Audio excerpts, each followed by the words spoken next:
오늘 저와 여러분이 읽은 본문은 우리 믿지 않는 사람들도 잘 알고 있는 아주 유명한 산상수훈의 한 부분이 됩니다. 그 중에서도 예수님께서 모세를 통하여 주어진 율법에 대하여 말하고 있는 그런 부분입니다. 당시의 서기관들과 바리새인들은 예수님을 참 미워했습니다. 그 이유는 예수님께서 자신들이 그토록 중요하다고 생각했던 그 모세의 율법을 지키지 아니하고 무시하였다고 오해하였기 때문이었습니다. 그들이 보기에는 예수님의 말씀과 그 행동들이 사사건건 율법의 가치와 충돌하며 율법의 규정을 어기는 것처럼 보였기 때문이었습니다. 하지만 예수님의 행동이 잘못된 것이 아니라 서기관들과 바리새인들이 그 율법의 본래의 정신, 근본 정신에서 벗어났기 때문에 그렇게 착각을 하고 오해를 하는 것입니다. 율법을 주신 하나님의 본래의 뜻은 깨닫지 못하고 외부적인 규정이라든지 형식에만 매달리다가 어느새 자신들이 진리이신 그 율법에서 벗어난 사실을 몰랐기 때문에 율법을 완성하러 오신 예수님의 참된 모습을 오해하고 미워한 것입니다. 그래서 예수님은 저들을 향하여 내가 율법을 폐하러 온 것이 아니라 완전케 하려 왔다라고 하는 사실을 가르쳐 주는 것이 오늘 본문의 내용입니다. 이 중요한 사실을 모르면 율법이라는 도구마에 빠져서 그 율법의 본질이신 예수님을 배척하는 중대한 오류를 저지르게 되는 것입니다. 그래서 자신에게 야 우리 여기 있지 말고 도망가자, IS 이거 안 되겠다라고 탈퇴를 권유한 어머니를 고발하고 그 어머니를 공개 처형하는 끔찍한 일을 저지르고도 양심의 가책이 전혀 없는 것입니다. 오히려 내가 이만큼 더 믿음이 신실한 자다라고 하는 그런 자가당착의 오류에 빠지게 되는 것입니다. 그러므로 우리는 오늘 예수님의 말씀을 통하여 율법과 예수님이 어떠한 관계에 있는지, 또 율법은 우리에게 어떠한 역할을 하는지를 잘 깨달아서 그 율법을 주신 하나님의 진정한 뜻을 깨닫고 그에 합당한 삶을 사는 저와 여러분이 되시기를 바랍니다. 첫 번째 생각할 것은 예수님은 율법을 폐하러 오신 것이 아니라 완전케 하려 오셨습니다.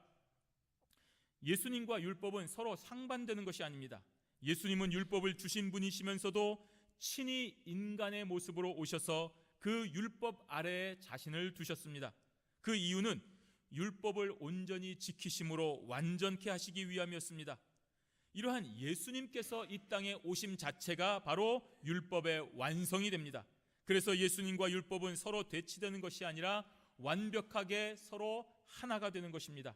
오늘 저와 여러분이 읽은 17절에 보시면 내가 율법이나 선지자나 폐하러 온 줄로 생각지 말라, 폐하러 온 것이 아니요 완전케 하려 함이다 라고 분명하게 말씀하고 있습니다. 여기서 이 율법이나 선지자라는 이 표현은 이미 주어진 계시의 말씀과 그 말씀에 대한 해석을 의미하는 것입니다. 따라서 만약에 예수님께서 이 율법이나 선지자나 폐한다고 한다면 그것은 예수님께서 스스로 구약과의 완전한 단절을 의미하는 것입니다.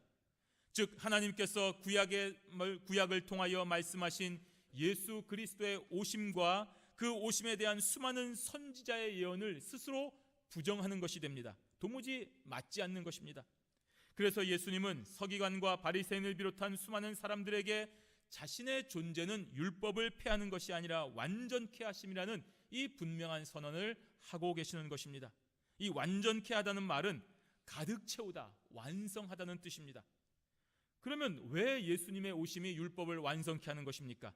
그 첫째는 율법에 요구하는 모든 것을 온전하게 성취하신 유일하신 분이시기 때문에 율법을 완성케 하시는 것입니다. 예수님 외에 어느 누구도 율법이 요구하는 수준에 이르지 못했습니다. 여러분 누가 율법을 완전하게 지킬 수가 있겠습니까? 율법 아래에서 우리는 모두 다 이거 안 되는구나, 나는 이거에 비춰보니까 죄인이구나 하는 것을 자각할 수밖에 없었습니다. 그래서 율법 아래에 있을 때 우리는 모두 다 죄인이며 구원에 이르지 못하는 뼈저린 현실만을 느끼게 될 뿐이었습니다. 그러나 예수님은 그 모든 율법의 요구를 다 성취하고 이루셨기 때문에 율법으로 구원에 이르는 길을 보여주시는 유일한 분이십니다. 두 번째는 예수님께서 이 땅에 오셔서 율법 아래에 있는 것 자체가 이미 율법의 완성인 것입니다. 예수님은 인간이 되실 필요가 전혀 없으신 창조주이십니다. 예수님은 이 땅에 우리 인간의 모습으로 오실 필요가 전혀 없습니다. 그런데 당신이 창조하신 인간이 죄를 짓고 죽음에 이르렀기 때문에 그런 저와 여러분들을 구원하시기 위하여 스스로 인간이 되셔서 율법 아래 놓인 것입니다. 창조주가 피조물을 사랑하여 구원하시려고 스스로 그 피조물의 모습으로 되는 것이 율법이 요구하는 진정한 의를 채우고도 넘치는 것 아니겠습니까? 그러므로 예수님의 오심 자체가 율법을 온전케 하는 것입니다. 그러면 왜 예수님은 이렇게 율법과 자신을 강조한 것입니까? 율법이 바로 하나님의 말씀이기 때문에 그렇습니다. 우리 18절에 보십시오. 진실로 너희에게 이르노니 천지가 없어지기 전에는 율법의 1.1획이라도 반드시 없어지지 아니하고 다 이루리라. 아멘. 그러면 이 말을 들을 때에 천지가 없어지면 율법이 없어지는 것입니까? 그렇지 아니하고 이 비유의 뜻은 율법이 영원히 존재한다는 것입니다. 왜냐하면 하나님의 말씀이기 때문에 그렇습니다. 예수님께서 오셔서 율법을 완전케 하심으로 이제 우리는 그 율법의 참된 의미를 올바르게 깨닫고 지켜야 되는 것입니다. 아주 어려운 수학 문제가 있다고 생각을 해보십시오. 그 어려운 수학 문제를 선생님이 풀어주신 것을 보고 아, 저렇게 푸는구나 하고 끝나면 안 되고 어떻게 하면 저렇게 풀었을까? 그 풀어주신 방법을 보고 그 방법대로 내가 익히고 연습해서 우리도 이제 그 어려운 문제를 풀어서 다른 사람에게 보여주고 다른 사람에게 가르쳐 줄 수 있는 수준에까지 이르는 것이 그 선생님께서 풀어주신 목적인 것입니다. 그것이 바로 우리에게 이 어려운 문제를 풀게 하신 선생님의 뜻이기 때문입니다. 우리는 물론 율법주의자가 돼서는 안 됩니다. 율법주의자라는 것은 율법의 본래 뜻은 알지 못한 채 율법이라는 외형적인 그 틀만 지키는 것을 말하는 것입니다. 즉 당시의 서기관들이나 바리새인들과 같은 종교 지도자들이 율법주의자들이었습니다. 율법을 지키는 자가 아니라 율법주의자였습니다. 그래서 저들은 외형적이고 외식적인 자들이 되는 것입니다. 그 결국은 율법의 본질이신 예수님을 배척하는 참 어리석은 결과만을 가져왔기 때문입니다. 여러분, 주일날 예배드리는 것 신자의 당연한 의무 맞습니다. 하지만 예배드리지 못하는 성도를 왜 예배당에 안 왔니? 라고 그 결과만 가지고 비난하고 정죄하는 것은 율법주의자입니다.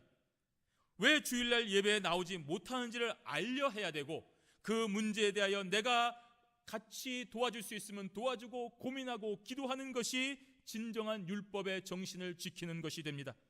성도가 되어서 마땅히 해야 한다고 생각하는 각종 봉사나 헌신을 하는 것은 우리에게 있는 중요한 권세가 맞습니다.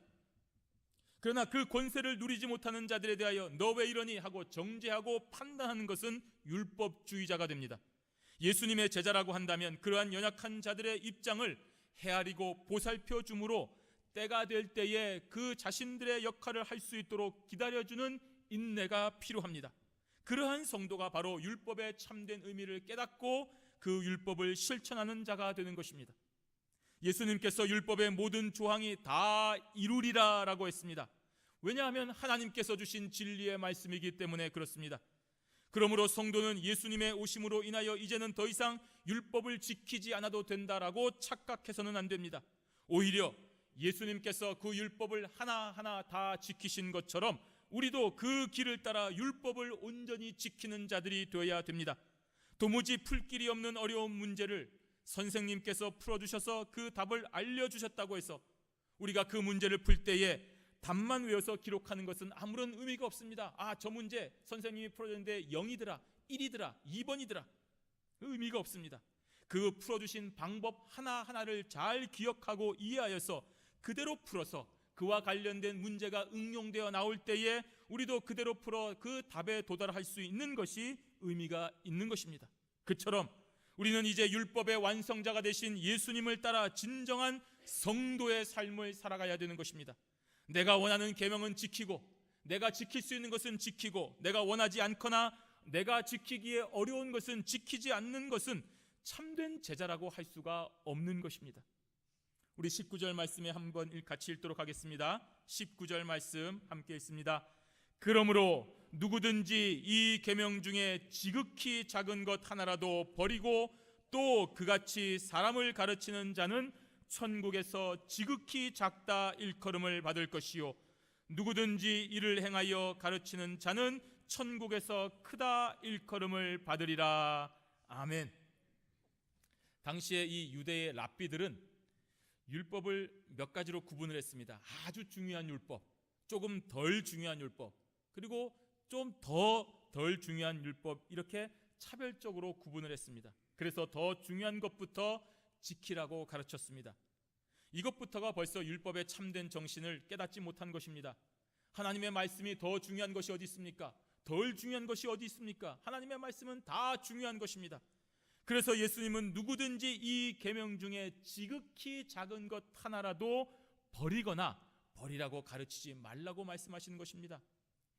또 이렇게 랍비가 더 중요한 것부터 지키라고 하는 이유는 그 율법이 어떨 때는 서로 상충될 때가 있다고 생각했기 때문입니다. 그래서 그렇게 율법의 요구가 서로 상충될 때에는 더 중요한 것을 지키라고 가르치는 것입니다. 하지만 이것도 틀린 것입니다. 하나님의 진리의 말씀이 어떻게 서로 상충될 수가 있겠습니까? 그럴 수 없습니다. 따라서 저들은 지금 율법의 참된 의미를 알지 못하고 있는 것입니다. 그리고 여러분, 아무리 중요한 율법을 잘 지켰다고 하더라도 지극히 작은 율법 하나 어기면 그는 하나님의 말씀을 어긴 것이 됩니다. 죄인인 것입니다. 여러분, 이 세상의 법도 그렇지 않습니까? 나라를 팔아먹은 짓을 한 사람도 죄인입니다. 그러나 옆에 있는 가게에 1달러짜리 빵 하나 훔친 것도 죄인입니다. 너는 나라를 훔친 큰 죄를 범하지 아니하고 그저 1달러짜리 빵 하나 훔쳤으니 죄인이라고 할 수 없다는 사람이 있습니까?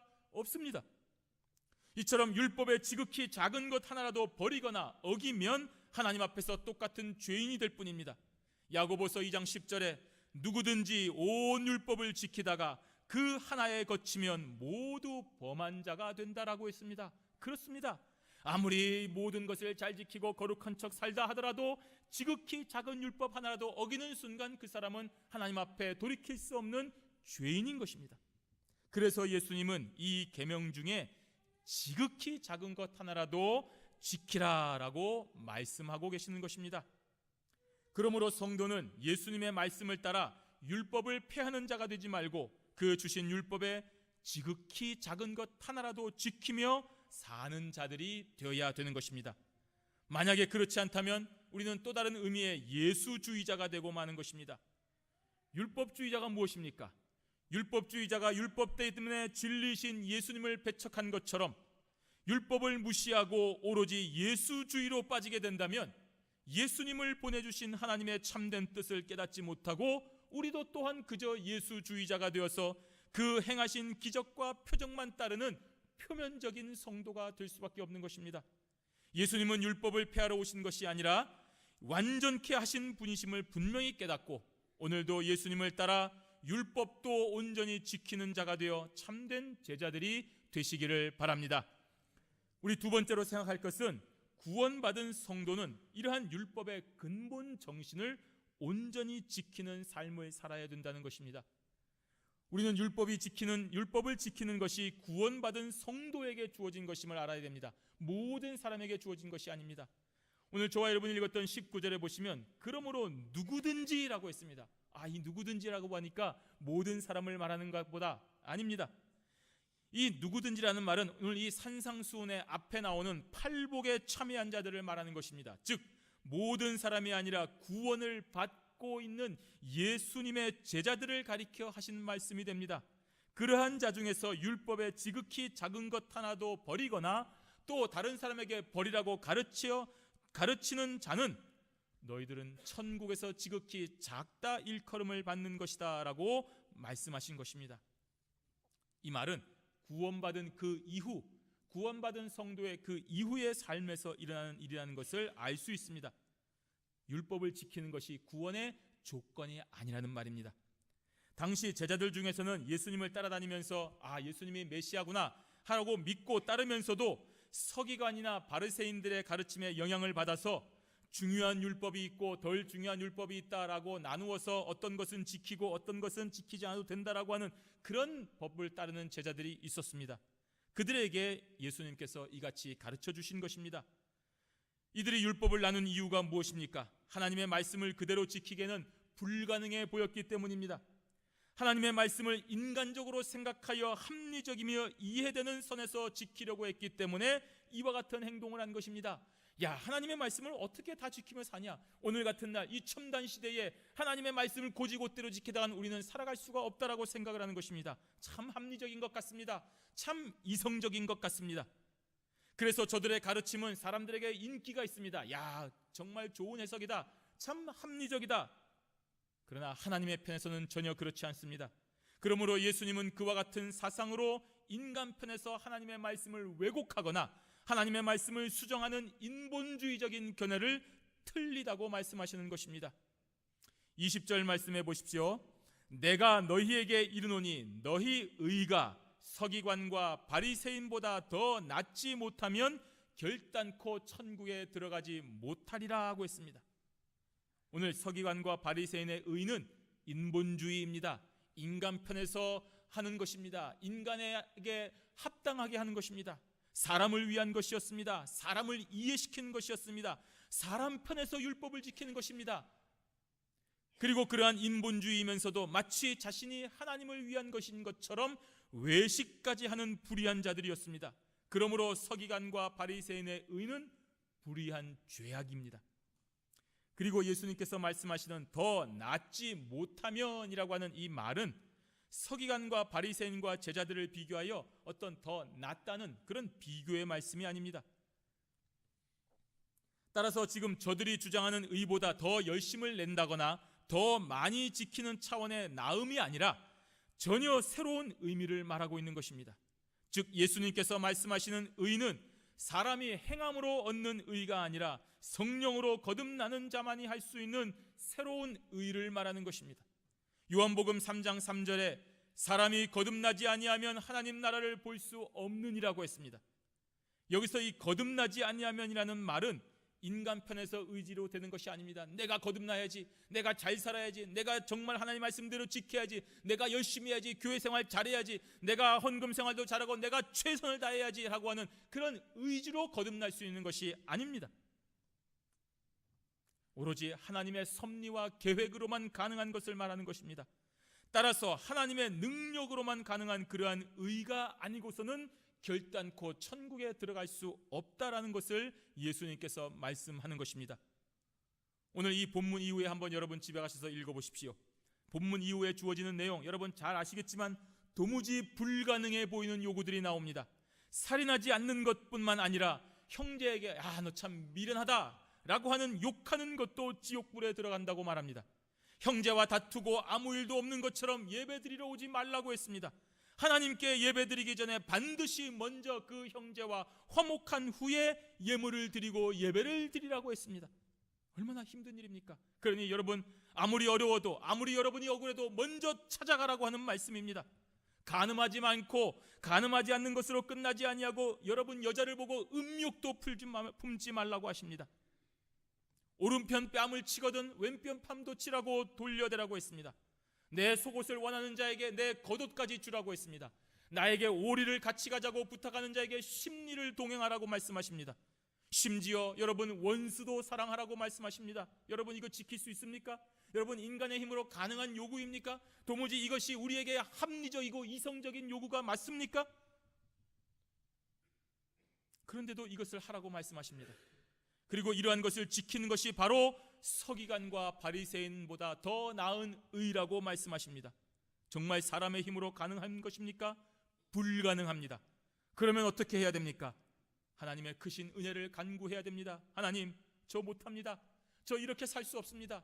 제 성격으로는 제 성질로는 이렇게 살 수 없습니다. 그런데 왜 이렇게 살아야 됩니까? 하나님 앞에 간구하라는 것입니다. 하나님의 크신 은혜만을 간구합니다. 그러면 성령으로 거듭나야 할 수 있는 것을 체험하게 됩니다. 바로 이러한 행위가 율법을 주신 하나님의 근본 정신이 되는 것입니다. 이것을 알면서 우리는 서기관과 바리새인처럼 율법을 지키는 것처럼 외식하며 살 수 없는 것입니다. 적당히 성도인 척하며 살 수 없다는 말입니다. 주일날 남들 보이게 성경책 끼고 예배당에 나와서 예배드리고 적당히 봉사하고 이렇게 구원받은 성도인 척 외식하며 살 수 없다는 말입니다. 저와 여러분들은 하나님의 은혜로 거듭난 성도입니다. 예수님께서 십자가의 피로 구원하신 성도가 됩니다. 택자입니다. 그러므로 하나님만 바라보며 말씀을 가까이 하고 기도 생활하면서 성령을 쫓아 사는 삶을 살아가시면 우리는 이러한 예수님의 뜻을 따라 살 수 있습니다. 내 힘과 내 의지로는 부족하지만 하나님의 말씀을 가까이 하고 기도 생활하고 성령을 쫓아가는 삶을 살면 이러한 하나님께서 원하시는 의인의 삶을 살 수 있는 것입니다. 그래서 이 계명 중에 지극히 작은 것 하나라도 지키는 삶이 되는 것입니다. 성도 여러분, 2016년도에 우리에게 주신 하나님의 말씀은 믿음의 선한 싸움을 싸우라는 것입니다. 우리가 이 표를 보고 무슨 거창한 것 생각하셨습니까? 생업을 제쳐놓고 아프리카 오지의 원주민에게 내가 복음 들고 나아가 저들과 함께 살다가 순교하겠다, 이것이 믿음의 선한 싸움을 싸우는 위대한 일입니까? 아닙니다. 오늘 우리에게 주어진 가족, 사랑하는 배우자에게, 내 자녀에게, 우리 부모에게 내가 할 수 있는 최선을 다해 사랑하고 섬기는 것도 믿음의 선한 싸움입니다. 이 싸움에서 승리하지 못하면서 여러분 다른 사람을 위하여 복음을 전하고 증거할 수 있을 것이라고 착각하면 외식하는 자가 됩니다. 나에게 주어진 달란트에 맞는 직장과 기업에서 최선을 다해 성실하게 사는 것이 믿음의 선한 싸움인 것입니다. 내 상사가 시킨 복사 하나 하면서 남들 다 할 수 있는 선한 일을 성실하게 감당하면서 주어진 환경에서 열심히 하면서 정직한 땀의 열매를 받는 것이 정말 믿음의 선한 싸움인 것입니다. 그렇게 정직한 길 가려 하지 아니하고 내가 가진 돈 다 털어가지고 무슨 파워볼 같은 거 사가지고 일확천금 꿈꾸는 것, 그거 믿음의 선한 싸움에서 지는 것입니다. 어쩌다 뭐 재미로 한두 장 살 수 있는 것을 말하는 것이 아닙니다. 물론 그것도 자주 해서 습관이 되면 문제가 됩니다. 그런데 여러분, 그거 사서 당첨되면 그 돈으로 교회당 짓고 교회에 많은 돈 헌금하고 나는 평생 선교하는 삶 살 건데 뭐 그러면 되지 않습니까? 안 됩니다. 확실하게 틀린 생각입니다. 하나님의 일은 그러한 사기, 투기, 불의한 방법으로 이루어지지 않습니다. 여러분, 그렇게 생각하는 거 버리셔야 됩니다. 내가 할 수 있는 평범한 일 하지 아니하고 화려한 언변과 불의한 방법으로 다른 사람 속여서 재물을 얻으려고 하는 일을 포기하는 것이 믿음의 선한 싸움에서 승리하는 것입니다. 남들보다 한 발짝 앞서서 교묘하게 투자 정보 빼내서 돈 벌려고 하는 일 할 수 있음에도 그거 포기하는 것, 그러한 자들에게서 떠나는 것이 믿음의 선한 싸움에서 승리하는 것입니다. 왜 그렇게 살면 안 됩니까? 예수님께서 그렇게 살지 않았기 때문입니다. 믿음의 선한 싸움은 예수님께서 그 놀라운 힘, 그 놀라운 능력을 가지고서도 온 세상 정복하지 아니하고 십자가라는 가장 낮고 천한 방법으로 죽으신 그 길에 서는 기름을 알아야 되는 것입니다. 왜 예수님은 로마를 쳐부수지 아니하고 온 세상을 무력으로 정복하지 않으셨습니까? 그런 능력이 있는 예수님께서 왜 그렇게 안 하신 것입니까? 이러한 질문에 그것은 하나님의 뜻이 아니기 때문에 라는 답을 깨달으셔야 됩니다. 그리고 내 힘과 내 능력과 욕심을 주님과 함께 십자가에 못 박는 것이 이 싸움에서 승리하는 것입니다. 힘으로 이길 수 있는 사람, 그 힘을 십자가에 못 박아야 됩니다.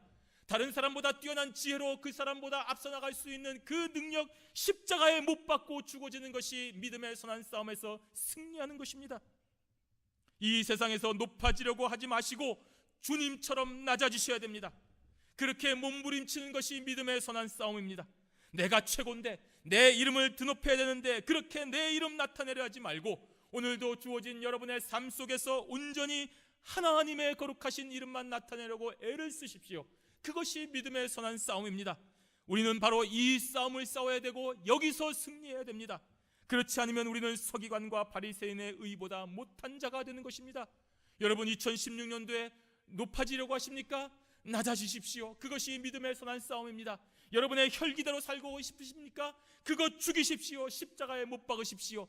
여러분이 가지고 있는 모든 능력과 인맥과 재물을 총동원하여 폼나게 살아가고 싶으십니까? 그것 죽이십시오. 그것이 믿음의 선한 싸움인 것입니다. 2016년도에 율법을 완전케 하신 예수님의 십자가를 따라 이 믿음의 선한 싸움을 싸워 승리하는 저와 여러분들이 되시기를 주님의 이름으로 축원합니다. 아멘.